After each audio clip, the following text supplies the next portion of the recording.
How to fix lag in Roblox in mobile devices easily. Hello guys, so all what you have to do is so simple, so please don't worry, it's gonna be fixed. First thing you have to do is go to the top corner on your Roblox server, go right here, click on the Roblox logo and go to settings, and then make sure to make the graphics mode on manual and the graphics quality as lower as possible, and make sure to turn off those options right here, and then go back and go to leave the server like this, click on leave, and then all what you have to do is go down here, click on those three dots, scroll down, go to settings like this, go to privacy, and then all what you have to do is turn off the community section right here.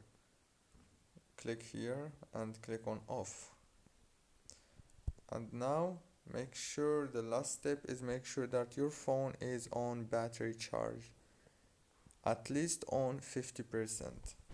So yeah, that's it for today's video. Don't forget to like, subscribe.